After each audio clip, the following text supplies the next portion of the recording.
ಸಾಬೂನು ತಯಾರಿಸುವ ಕ್ರಿಯೆ ಸಾಬೂನೀಕರಣ ಅಥವಾ ಸೋಪನೀಕರಣ. ಸಾಬೂನು ತಯಾರಿಸುವ ಕ್ರಿಯೆಯಲ್ಲಿ ಉಂಟಾಗುವ ಉಪ ಉತ್ಪನ್ನ ಗ್ಲಿಸರಾಲ್. ಸಾಬೂನೀಕರಣ ಕ್ರಿಯೆಯನ್ನು ಆವಿಷ್ಕರಿಸಿದವರು ವಿಲ್ಹೆಲ್ಮ್ ಶಿಲೆ. ಸಾಬೂನೀಕರಣ ಕ್ರಿಯೆಯಲ್ಲಿ NaCl ಬಳಸಲು ಕಾರಣ ಸಾಬೂನು ವಿಲೀನವಾಗುವುದನ್ನು ತಡೆಗಟ್ಟುತ್ತದೆ. ಸಾಬೂನಿನ ತಯಾರಿಕೆಯಲ್ಲಿ ಉಂಟಾಗುವ ಗ್ಲಿಸರಾಲ್ ಅನ್ನು ಬೇರ್ಪಡಿಸುವ ವಿಧಾನ ಆಸವನ.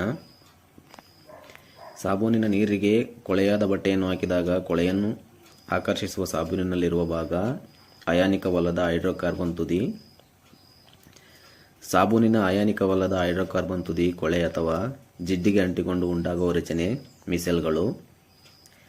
ಮಾರ್ಜಕ ಎಂಬ ಲ್ಯಾಟಿನ್ ಪದದ ಅರ್ಥ ಮೇಲ್ಮೈ ಪಟುತ್ವ. ಸಾಬೂನಿಲ್ಲದ ಸಾಬೂನುಗಳು ಮಾರ್ಜಕಗಳು. ಮಾರ್ಜಕಗಳು ಈ ವಿಧದ ನೀರಿನಲ್ಲಿಯೂ ಕೊಳೆಯನ್ನು ತೆಗೆಯುತ್ತವೆ. ಗಡುಸು ನೀರು. ಉದ್ದ ಸರಪಣಿ ಬೆಂಜಿನ್ ಸಲ್ಫೋನಿಕ್ ಆಮ್ಲಗಳ ಸೋಡಿಯಂ ಲವಣ ಮಾರ್ಜಕ. ಉದ್ದ ಸರಪಣಿಯ ಆಲ್ಕೈಲ್ ಹೈಡ್ರೋಜನ್ ಸಲ್ಫೈಟ್ನ ಸೋಡಿಯಂ ಲವಣ ಮಾರ್ಜಕ. ಮಾರ್ಜಕದ ಅಣುವಿನಲ್ಲಿರುವ ಅಯಾನಿಕವಲ್ಲದ ಗುಂಪು ಹೈಡ್ರೋಕಾರ್ಬನ್ ಗುಂಪು. ಮಾರ್ಜಕದ ಅಣುವಿನಲ್ಲಿರುವ ಅಯಾನಿಕಾರವಾದ ಗುಂಪು ಸಲ್ಫೋನೇಟ್ ಗುಂಪು. ಮಾರ್ಜಕಗಳಿಗೆ ಎರಡು ಉದಾಹರಣೆ ಸೋಡಿಯಂ ಎನ್ ಡುಡೆಸೈಲ್ ಬೆಂಜಿನ್ ಸಲ್ಫೋನೇಟ್ ಮತ್ತು ಸೋಡಿಯಂ ಎನ್ ಡುಡೆಸೈಲ್ ಸಲ್ಫೇಟ್. ಮಾರ್ಜಕಗಳನ್ನು ಇವುಗಳಿಂದ ತಯಾರಿಸುತ್ತಾರೆ ಪೆಟ್ರೋಲಿಯಂ. ದ್ರವರೂಪದ ಅಲೋಹ ಬ್ರೋಮಿನ್. ಅಲೋಹಗಳ ಹೈಡ್ರೋಜನ್ನೊಂದಿಗೆ ವರ್ತಿಸಿ ಉಂಟು ಮಾಡುವ ಸಂಯುಕ್ತಗಳು ಸಹವೆಲೆನ್ಸಿ ಸಂಯುಕ್ತಗಳು. ಅಲೋಹಗಳ ದ್ರವಣ ಬಿಂದು ಕಡಿಮೆ. ಕಾರ್ಬನ್ನ ವೇಲೆನ್ಸಿ 4. ಒಂದು ವಸ್ತುವನ್ನು ಕಾಯಿಸಿದಾಗ ಕಪ್ಪಾಗುತ್ತದೆ ಅಥವಾ ಕರಕಲಾಗುತ್ತದೆ ಅಥವಾ ದಟ್ಟವಾದ ಕಪ್ಪು ಹೊಗೆ ಬರುತ್ತದೆ ಅಥವಾ ಬೂದಿ ಉಳಿಯುತ್ತದೆ. ಇದು ಏನು ಸೂಚಿಸುತ್ತದೆ? ಆ ವಸ್ತುವಿನಲ್ಲಿ ಇಂಗಾಲವಿದೆ. ಶುದ್ಧ ರೂಪದಲ್ಲಿ ದೊರೆಯುವ ಕಾರ್ಬನ್ನಿನ ರೂಪ ವಜ್ರ ಮತ್ತು ಗ್ರಾಫೈಟ್. ಪ್ರಕೃತಿಯಲ್ಲಿ ಅಶುದ್ಧ ರೂಪದಲ್ಲಿ ದೊರೆಯುವ ಕಾರ್ಬನ್ನ ರೂಪ ಕಲ್ಲಿದ್ದಲು. ಮರಗಳಲ್ಲಿ ಇಂಗಾಲ ಯಾವ ರೂಪದಲ್ಲಿದೆ? ಸೆಲ್ಯುಲೋಸ್. ರಾಸಾಯನಿಕವಾಗಿ ಒಂದೇ ಆಗಿದ್ದು ಭೌತಿಕವಾಗಿ ಬೇರೆ ಬೇರೆ ರೂಪಗಳಲ್ಲಿ ದೊರೆಯುವ ಗುಣವೇ ಬಹುರೂಪತೆ. ಆಕ್ಸಿಜನ್ ಬಹುರೂಪಗಳು O ನವಜಾತ oxygen, O2 oxygen, O3 ozone. ಗಂಧಕದ ಬಹುರೂಪಗಳು ರಾಂಬಿಕ್, ಮೊನೋಕ್ಲಿನಿಕ್, ಪ್ಲಾಸ್ಟಿಕ್ ಗಂಧಕ. ರಂಜಕದ ಬಹುರೂಪಗಳು ಬಿಳಿ ರಂಜಕ ಮತ್ತು ಕೆಂಪು ರಂಜಕ. ಪ್ರಕೃತಿಯಲ್ಲಿ ದೊರೆಯುವ ಅತ್ಯಂತ ಕಠಿಣ ವಸ್ತು ವಜ್ರ. ಕಾರ್ಬನ್ನಿನ ಸ್ಫಟಿಕ ರೂಪದ ಬಹುರೂಪಗಳು ವಜ್ರ, ಗ್ರಾಫೈಟ್, ಪುಲಿರಿನ್. ಶುದ್ಧ ವಜ್ರದ ಬಣ್ಣವಿಲ್ಲ. ವಜ್ರದಲ್ಲಿ ಇಂಗಾಲದ ಪರಮಾಣುಗಳ ಜೋಡಣೆ ಚತುರ್ಮುಖ ಜೋಡಣೆ. ವಜ್ರದ ಕಠಿಣತೆಗೆ ಕಾರಣ ಇಂಗಾಲದ ಪರಮಾಣುಗಳ ಚತುರ್ಮುಖ ಜೋಡಣೆ. ವಜ್ರವನ್ನು ಕಾಯಿಸಿದಾಗ ದೊರೆಯುವ ಉತ್ಪನ್ನ CO2. ಶುದ್ಧ ಕಾರ್ಬನ್ನನ್ನು ಯಾವ ಉಷ್ಣತೆಗೆ ಕಾಯಿಸಿದಾಗ ಕೃತಕ ವಜ್ರ ದೊರೆಯುತ್ತದೆ? 3273 ಕೆ ಮತ್ತು 3773 ಕೆ. ಸೀಸದ ಕಡ್ಡಿಯ ಪೆನ್ಸಿಲಿನ ಸೀಸ ಯಾವ ವಸ್ತುವಿನಿಂದ ಆಗಿದೆ? ಗ್ರಾಫೈಟ್. ಗ್ರಾಫೈಟ್ನಲ್ಲಿ ಇಂಗಾಲದ ಪರಮಾಣುಗಳ ಜೋಡಣೆ ನಿಯತ ಪಟ್ಟು ಜಾಗೃತಿ. ಗ್ರಾಫೈಟನ್ನು ಕಾಯಿಸಿದಾಗ ದೊರೆಯುವ ಉತ್ಪನ್ನ CO2. ನಿಸರ್ಗದಲ್ಲಿ ಅಪಾರ ಕಪ್ಪು ಘನವಾಗಿ ದೊರೆಯುವ ಗ್ರಾಫೈಟನ್ನು ಹೇಗೆನ್ನುವರು? ಫ್ಲೆಂಬುಗೋ. ಯಂತ್ರಗಳ ಘರ್ಷಣೆ ಕಡಿಮೆ ಮಾಡುವ ಲೂಬ್ರಿಕೇಟ್ಗಳಲ್ಲಿ ಬಳಸುವ ಇಂಗಾಲದ ಬಹುರೂಪ ಗ್ರಾಫೈಟ್. ಉಷ್ಣ ನಿರೋಧಕ ಮೂಸೆಗಳ ತಯಾರಿಕೆಯಲ್ಲಿ ವಿದ್ಯುದ್ರಾಹಗಳ ತಯಾರಿಕೆಯಲ್ಲಿ ಬಳಸುವ ಇಂಗಾಲದ ಬಹುರೂಪ ಗ್ರಾಫೈಟ್. ಬೈಜಿಕ ಸ್ಥಾವರಗಳಲ್ಲಿ ಮಂದಕವಾಗಿ ಬಳಸುತ್ತಾರೆ ಕಾರಣ ಗ್ರಾಫೈಟ್. ಗ್ರಾಫೈಟ್ ಅನ್ನು ಬೈಜಿಕ ಸ್ಥಾವರಗಳಲ್ಲಿ ಮಂದಕವಾಗಿ ಬಳಸುತ್ತಾರೆ ಕಾರಣ ನ್ಯೂಟ್ರಾನ್ಗಳ ವೇಗವನ್ನು ತಗ್ಗಿಸುತ್ತದೆ. ಒಣಮರದ ತುಂಡುಗಳನ್ನು ಮಿತವಾದ ಗಾಳಿಯ ಸಂಪರ್ಕದೊಂದಿಗೆ ಉರಿಸಿದಾಗ ದೊರೆಯುವುದು ಮರದ ಇದ್ದಿಲು. ಇದ್ದಿಲು ನೀರಿನ ಮೇಲೆ ತೇಲುತ್ತದೆ ಕಾರಣ ರಂಧ್ರಗಳಿಂದ ಕೂಡಿದ್ದು ಗಾಳಿ ತುಂಬುವುದರಿಂದ ಹಗುರವಾಗಿದೆ.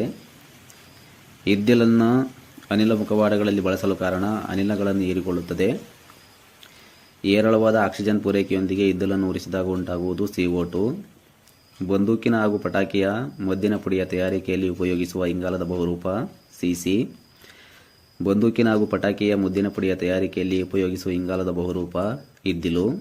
ನೀರಿನ ಶುದ್ಧೀಕರಣದಲ್ಲಿ ಬಳಸುವ ಇಂಗಾಲದ ಬಹುರೂಪ ಇದ್ದಿಲು. ಕಾಡಿಗೆಯಲ್ಲಿನ ಸೂಕ್ಷ್ಮ ಕಣಗಳು ಇದರಿಂದ ಮಾಡಲ್ಪಟ್ಟಿವೆ ಕಾರ್ಬನ್. ಮೃದುವಾದ ಕಪ್ಪು ಬಣ್ಣದ ಅಸ್ಫಟಿಕ ಕಾರ್ಬನ್ನಿನ ಪುಡಿ ಕಾಡಿಗೆ, ರಬ್ಬರ್ನ ವಾಲ್ಕನೀಕರಣದ ಬಳಸುವ ಇಂಗಾಲದ ರೂಪ ಕಾಡಿಗೆ, ಬೂಟ್ ಪಾಲಿಶ್ ಕಪ್ಪು ಪೇಂಟ್ಗಳ ಉತ್ಪಾದನೆಯಲ್ಲಿ ಉಪಯೋಗಿಸುವ ಇಂಗಾಲದ ರೂಪ ಕಾಡಿಗೆ, ಭೂಮಿಯ ಕೆಳಗೆ ಸಾವಿರಾರು ವರ್ಷಗಳ ಹಿಂದೆ ಹೂತು ಹೋಗಿದ್ದ ಸಸ್ಯಜನ್ಮ ಜೈವಿಕ ರಾಶಿಯ ಒತ್ತಡಕ್ಕೆ ಸಿಲುಕಿ ನಿಧಾನವಾಗಿ ಉಂಟಾದ ಇಂಗಾಲದ ರೂಪ ಕಲ್ಲಿದ್ದಲು, ಉತ್ತಮ ಕಲ್ಲಿದ್ದಲಿನ ರೂಪ ಆಂಥ್ರಸೈಟ್. ಕಲ್ಲಿದ್ದಲಿನ ವಿವಿಧ ರೂಪದಲ್ಲಿರುವ ಇಂಗಾಲದ ಪ್ರಮಾಣ: ಫೀಟ್ 60%, ಲಿಗ್ನೈಟ್ 70%, ಬಿಟುಮಿನಸ್ 78%, ಆಂಥ್ರಸೈಟ್ 90%. ಹೊಗೆರಹಿತ ಉರುವಲು ಎಂದು ಕರೆಯುವ ಕಲ್ಲಿದ್ದಲಿನ ರೂಪ ಆಂಥ್ರಸೈಟ್. ಬಿಟುಮಿನಸ್ ಕಲ್ಲಿದ್ದಲನ್ನು ಗಾಳಿಯ ಸಂಪರ್ಕವಿಲ್ಲದೆ ಕಾಯಿಸಿದಾಗ ದೊರೆಯುವುದು ಕೋಕ್. ಕೋಲ್ ಟಾರ್ ತಯಾರಿಕೆಯಲ್ಲಿ ಬಳಸುವ ಕಲ್ಲಿದ್ದಲು ಬಿಟುಮಿನಸ್. ಉಗಿ ಇಂಜಿನ್ ಮತ್ತು ಕೈಗಾರಿಕೆಯಲ್ಲಿ ಬಳಸುವ ಕಲ್ಲಿದ್ದಲು ಆಂಥ್ರಸೈಟ್. ಸಂಶ್ಲೇಷಿತ ಪೆಟ್ರೋಲ್ ಉತ್ಪಾದನೆಯಲ್ಲಿ ಬಳಸುವ ಇಂಗಾಲದ ಬಹುರೂಪ ಕಲ್ಲಿದ್ದಲು. ಲೋಹಗಳ ಉದ್ಧರಣದಲ್ಲಿ ಅಪಕರ್ಷಣಕಾರಿಯಾಗಿ ಬಳಸುವ ಇಂಗಾಲದ ಬಹುರೂಪ ಕೋಕ್. ಕ್ಯಾಲ್ಸಿಯಂ ಮತ್ತು ಕಾರ್ಬನ್ನಿಂದಾದ ಸಂಯುಕ್ತ calcium carbide. Calcium carbide CaC2 ನೀರಿನೊಂದಿಗೆ ವರ್ತಿಸಿದಾಗ ಉತ್ಪತ್ತಿಯಾಗುವ ಅನಿಲ ಅಸಿಟಿಲಿನ್. ಬೆಟ್ಟಗುಡ್ಡಗಳಿಗೆ, ಗಿರಿಧಾಮಗಳಿಗೆ ಪ್ರವಾಸ ಹೋಗುವವರು ಕ್ಯಾಲ್ಸಿಯಂ ಕಾರ್ಬೈಡನ್ನು ತೆಗೆದುಕೊಂಡು ಹೋಗುವರು, ಏಕೆ? ಅಸಿಟಿಲಿನ್ ಆಕಾರವಾಗಿ. ಅಸಿಟಿಲಿನ್ ಜ್ವಾಲೆಯ ಉಪಯೋಗ: ಲೋಹಗಳನ್ನು ಕತ್ತರಿಸಲು, ಬೆಸೆಯಲು, ವೆಲ್ಡಿಂಗ್ ಮಾಡಲು. ಅಸಿಟಿಲನ್ನು ಲೋಹಗಳನ್ನು ಕತ್ತರಿಸಲು ಮತ್ತು ಬೆಸೆಯಲು ಬಳಸುತ್ತಾರೆ, ಕಾರಣ ಇದರ ಉಷ್ಣತೆ ಹೆಚ್ಚು. ಕಾರ್ಬೋರೇಡಮ್ ಎಂದು ಕರೆಯಲ್ಪಡುವ ವಸ್ತು ಸಿಲಿಕಾನ್ ಕಾರ್ಬೈಡ್. ಮರಳು ಕಾಗದದ ತಯಾರಿಕೆಯಲ್ಲಿ ಬಳಸಲ್ಪಡುವ ವಸ್ತು ಸಿಲಿಕಾನ್ ಕಾರ್ಬೈಡ್. ಕಾರ್ಬೋನೇಟ್ಗಳ ರಾಸಾಯನಿಕ ಹೆಸರು: ತಾಮ್ರದ ಕಾರ್ಬೋನೇಟ್ ಮ್ಯಾಚೆಲ್ಲೈಟ್, ಸೀಸದ ಕಾರ್ಬೋನೇಟ್ ಸಿರುಸೈಟ್, ಸತುವಿನ ಕಾರ್ಬೋನೇಟ್ ಕಾಲಮೈನ್. ಕಾರ್ಬನ್ ಡೈಆಕ್ಸೈಡ್ ನೀರಿನಲ್ಲಿ ಕರಗಿದಾಗ ಕಾರ್ಬನಿಕ್ ಆಮ್ಲ ಆಗುತ್ತದೆ. ಕಾರ್ಬನಿಕ್ ಆಮ್ಲವು ಕ್ಯಾಲ್ಸಿಯಂ ಹೈಡ್ರಾಕ್ಸೈಡ್ನೊಂದಿಗೆ ವರ್ತಿಸಿದಾಗ ಕ್ಯಾಲ್ಸಿಯಂ ಕಾರ್ಬೋನೇಟ್ ಸುಣ್ಣಕಲ್ಲು. ಸುಣ್ಣದ ತಿಳಿದ್ರಾವಣ ಕ್ಯಾಲ್ಸಿಯಂ ಹೈಡ್ರಾಕ್ಸೈಡ್. ಸೋಡಾ ಆಶ್ ಎಂದರೆ ಸೋಡಿಯಂ ಕಾರ್ಬೋನೇಟ್. ಸೋಡಿಯಂ ಬೈಕಾರ್ಬೋನೇಟ್ ಅಡಿಗೆ ಸೋಡಾ ಮತ್ತು ಪೊಟ್ಯಾಷಿಯಂ ಹೈಡ್ರೋಜನ್ ಟಾರ್ಟರೇಟ್ಗಳ ಮಿಶ್ರಣ ಬೇಕಿಂಗ್ ಪುಡಿ. ಸಸ್ಯಗಳಿಗೆ ಇದಕ್ಕಾಗಿ ರಂಜಕ ಬೇಕು: ಬೆಳವಣಿಗೆ ಮತ್ತು ದ್ಯುತಿ ಸಂಶ್ಲೇಷಣೆ. ರಂಜಕವನ್ನು ಆವಿಷ್ಕರಿಸಿದವನು ಜರ್ಮನಿಯ ಬ್ರ್ಯಾಂಡ್ ವಿಜ್ಞಾನಿಯು ರಂಜಕವನ್ನು ಇದರಿಂದ ಪ್ರತ್ಯೇಕಿಸಿದನು: ಮಾನವನ ಮೂತ್ರಪಿಂಡ. ಮಾನವನ ದೇಹದ ಅಸ್ಥಿಪಂಜರದಲ್ಲಿರುವ ರಂಜಕದ ಪ್ರಮಾಣ 1.4 kg. ರಂಜಕವು ಪ್ರಕೃತಿಯಲ್ಲಿ ಶಿಲೆಗಳ ರೂಪದಲ್ಲಿ ದೊರೆಯುತ್ತದೆ: ಫಾಸ್ಫೇಟ್. ಜೀವಿಗಳ ಮೂಳೆಗಳಲ್ಲಿ ರಂಜಕವು ಈ ರೂಪದಲ್ಲಿದೆ: ಕ್ಯಾಲ್ಸಿಯಂ ಫಾಸ್ಫೇಟ್. ರಂಜಕದ ಶಬ್ದದ ಮೂಲವಾದ ಗ್ರೀಕ್ ಭಾಷೆಯ ಫಾಸ್ಫೋ ಎನ್ನುವುದರ ಅರ್ಥ ಬೆಳಕು. ರಂಜಕದ ಆವಿಯ ಸೇವನೆಯಿಂದ ಉಂಟಾಗುವ ರೋಗ ಫಾಸಿಜಾ ಎಂಬ ದವಡೆ ರೋಗ. ಇಷ್ಟು ಪ್ರಮಾಣದ ಬಿಳಿ ರಂಜಕದ ಸೇವನೆ ಸಾವಿಗೆ ಕಾರಣವಾಗುತ್ತದೆ: 0.15 ಗ್ರಾಂ. ರಂಜಕದ ಆವಿಯನ್ನು ಶೀಘ್ರವಾಗಿ ತಂಪು ಮಾಡಿದಾಗ ದೊರೆಯುವ ರಂಜಕ ಬಿಳಿ ರಂಜಕ.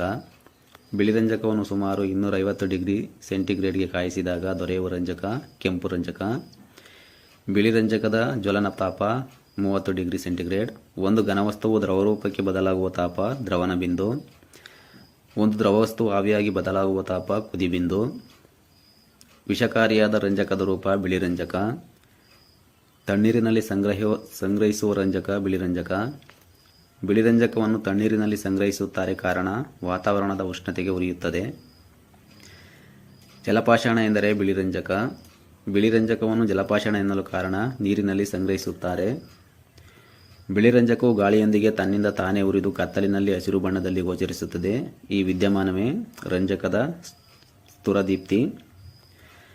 ಫಾಸ್ಫಿನ್ ಎಂಬ ವಿಷಯ ಅನಿಲವನ್ನು ತಯಾರಿಸಿದ ವಿಜ್ಞಾನಿ ಗೆಗೆಂಬರ್. ಅಧಿಕ ಪ್ರಮಾಣದಲ್ಲಿ ಗಾಳಿಯೊಂದಿಗೆ ರಂಜಕ ಉರಿದಾಗ ಉಂಟಾಗುವ ಅನಿಲ ರಂಜಕದ ಪೆಂಟಾಕ್ಸೈಡ್. ಸೋಡಿಯಂ ಹೈಡ್ರಾಕ್ಸೈಡ್ನೊಂದಿಗೆ ರಂಜಕ ವರ್ತಿಸಿದಾಗ ಉಂಟಾಗುವ ಅನಿಲ ಫಾಸ್ಫೇಟ್. ಬೆಂಕಿ ಪೊಟ್ಟಣಗಳ ತಯಾರಿಕೆಯಲ್ಲಿ ಬಳಸುವ ರಂಜಕ ಕೆಂಪು ರಂಜಕ. ಕಂಚಿನ ತಯಾರಿಕೆಯಲ್ಲಿ ರಂಜಕವನ್ನು ಸೇರಿಸಲು ಕಾರಣ ಗಂಟೆಯ ನಾದವು ತೀವ್ರವಾಗಿದ್ದು ನೀರು ಕಂಚನ್ನು ಕೊರೆಯುವುದಿಲ್ಲ. ಬೆಂಕಿ ಪೊಟ್ಟಣಗಳ ತಯಾರಿಕೆಯಲ್ಲಿ ಬಿಳಿ ರಂಜಕವನ್ನು ಬಳಸದಿರಲು ಕಾರಣ ವಾತಾವರಣದ ಉಷ್ಣತೆಯಲ್ಲಿ ಬಿಳಿ ರಂಜಕದ ಒತ್ತಿಕೊಂಡು ಉರಿಯುತ್ತದೆ. ಸಸ್ಯಗಳು ಯಾವ ರೂಪದಲ್ಲಿ ರಂಜಕವನ್ನು ಹೀರಿಕೊಳ್ಳುತ್ತವೆ? ಫಾಸ್ಫೇಟ್. ಮೂಳೆ ಬೂದಿ ಕ್ಯಾಲ್ಸಿಯಂ ಫಾಸ್ಫೇಟ್ ಆಗಿದ್ದರೂ ಇದನ್ನು ಗೊಬ್ಬರವಾಗಿ ಬಳಸಲು ಸಾಧ್ಯವಿಲ್ಲ, ಕಾರಣ ಇದು ನೀರಿನಲ್ಲಿ ಕರಗುವುದಿಲ್ಲ. ಕ್ಯಾಲ್ಸಿಯಂ ಸಲ್ಫೇಟ್ ಮತ್ತು ಕ್ಯಾಲ್ಸಿಯಂ ಡೈಹೈಡ್ರೋಜನ್ ಫಾಸ್ಫೇಟ್ಗಳ ಮಿಶ್ರಣ ಸೂಪರ್ ಫಾಸ್ಫೇಟ್. ಪ್ರಾಚೀನ ಕಾಲದಲ್ಲಿ ಗಂಧಕವನ್ನು ಹೀಗೆನ್ನುತ್ತಿದ್ದರು, ಬ್ರೀಮ್ಸ್ಟೋನ್, ಬೆಂಕಿಯ ಕಲ್ಲು. ಇಂದಿನ ಕಾಲದಲ್ಲಿ ಗಂಧಕವನ್ನು ಇದರ ಮೂಲ ಎಂದು ತಿಳಿದಿದ್ದರು, ಬೆಂಕಿಯ. ಗಂಧಕವನ್ನು ಉಪಯೋಗಿಸಿ ತುಪಾಕಿ ಮದ್ದಿನ ಪುಡಿಯನ್ನು 12ನೇ ಶತಮಾನದಲ್ಲಿ ತಯಾರಿಸಿದವನು ರೋಜರ್ ಬೇಕನ್. ಗಂಧಕವನ್ನು ತಯಾರಿಸುವ ಪ್ರಮುಖ ದೇಶಗಳು ಸಿಸಿಲಿ, ಅಮೆರಿಕದ ಲೂಸಿಯಾನ ಮತ್ತು ಮೆಕ್ಸಿಕೋ. ಗಂಧಕದ ದ್ರವಣ ಬಿಂದು 119 ಡಿಗ್ರಿ ಸೆಂಟಿಗ್ರೇಡ್. ಗಂಧಕವನ್ನು ಆಳವಾದ ನಿಕ್ಷೇಪದಿಂದ ಹೊರತೆಗೆಯುವ ವಿಧಾನವನ್ನು ಅಭಿವೃದ್ಧಿಪಡಿಸಿದವನು ಫ್ರಾಸ್ಟ್. ಗಂಧಕದ ಸಂಯುಕ್ತವಿರುವ ಸಸ್ಯ ಆಕಾರಗಳು ಈರುಳ್ಳಿ, ಬೆಳ್ಳುಳ್ಳಿ, ಸಾಸುವೆ. ಜೀವಿಗಳ ದೇಹದಲ್ಲಿ ಗಂಧಕವು ಯಾವ ರೂಪದಲ್ಲಿರುತ್ತದೆ? ಪ್ರೋಟೀನ್. ಈ ವಿಡಿಯೋ ಇಷ್ಟ ಆದರೆ ಲೈಕ್ ಮಾಡಿ, ಶೇರ್ ಮಾಡಿ, ಸಪೋರ್ಟ್ ಮಾಡಿ, ಸಬ್ಸ್ಕ್ರೈಬ್ ಮಾಡೋದು ಮರಿಬೇಡಿ.